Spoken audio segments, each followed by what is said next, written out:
ஒரு அருமையான அதே சமயம் ரொம்ப ஹெல்த்தியான செம்ம டேஸ்டியாக இருக்கக்கூடிய ஒரு பாயசம் ரெசிபி தான் பார்க்க போகிறோம். அது கோதுமை ரவையில் செய்ய போகிறோம்.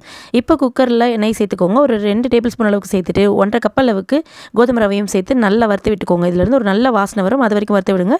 கூட ஒரு 2 பிஞ்ச் அளவுக்கு உப்பும் சேர்த்துக்கோங்க. சேர்த்துட்டு நம்ம 1.5 கப் அளவுக்கு ரவை போட்டோம். இப்போ ஒரு 4 கப் அளவுக்கு இதில் தண்ணி ஊற்றி ஒரு 2 விசில் வச்சு எடுத்தாலே போதும். நல்லா தகன்னு வெந்து வந்துடும். 2 விசில் வச்சு நல்லா ஆறுனதுக்கப்புறம் ஓப்பன் பண்ணி திரும்ப ஸ்டவ்வில் வச்சு இப்படி கட்டியாக இருந்ததுன்னா அளவாக தண்ணி சேர்த்துக்கோங்க. அடி பிடிக்காத அளவுக்கு பார்த்துக்கோங்க.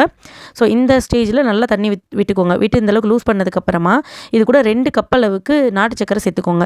சேர்த்துட்டு அதை நல்லா கலந்து விட்டுக்கோங்க. என்ன தான் நம்ம நாட்டு சக்கரை சேர்த்தாலும் கொஞ்சம் அந்த ஒரு சுருக்குன்னு ஒரு இனிப்பை தூக்கி கொடுக்குறது வந்துட்டு ஒயிட் சுகர் தான். ஸோ ஒரு 2.5 டேபிள் ஸ்பூன் அளவுக்கு ஒயிட் சுகரும் இதில் போட்டு நல்லா கலந்து விட்டுக்கோங்க. இப்போ இடிச்ச ஏலக்காவையும் அது கூட போட்டு நல்லா கலந்து விட்டு கொதிக்க விடுங்க. இந்த நாட்டு சக்கரை வெந்துருச்சா, நல்லா அந்த ஒரு டெக்ஸ்சர் வந்துருச்சான்னு தெரிஞ்சுக்கிறதுக்கு நல்லா ப்ரௌனிஷ் கலராக மாறும். ஸோ அதுக்காக நல்லா கலந்து விட்டு கொதிக்க விடுங்க. கொதிக்க விட்டிங்கனாலே தெரியும், ஒரு க்ரீமி கன்சிஸ்டன்சிக்கு மாறி வரும்.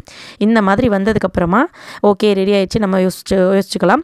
அடிப்பிடிக்காத அளவுக்கு வேக விட்டுக்கோங்க. இப்போ உங்களுக்கு இந்த திக்னஸ் இவ்வளோ வேண்டாம், கொஞ்சம் தண்ணியாக வேணால் லைட்டாக தண்ணி ஊற்றிக்கோங்க. ஃபைனலாக நம்ம டைலூட் பண்ணிடலாம். ஸோ இப்போ ஒரு கடாயில் நெய் சேர்த்துட்டு அது கூடவே உடச்சி வச்ச முந்திரியும் திராட்சையும் போட்டு நல்லா வறுத்துட்டு அந்த திராட்சை முந்திரியும் மட்டும் இந்த பாயசத்தில் எடுத்து போட்டுட்டு அதே நீல அரைமுடி தேங்காவை துருவி நல்லா செவக்க வறுத்து இதையும் தூக்கி அதில் கொட்டிடுங்க. நல்லா இதுவும் நல்லா செவந்து வந்ததுக்கப்புறம் கொட்டிட்டு இந்த சட்டியில் நெய்யை வேஸ்ட் பண்ணக்கூடாது பாருங்கள்.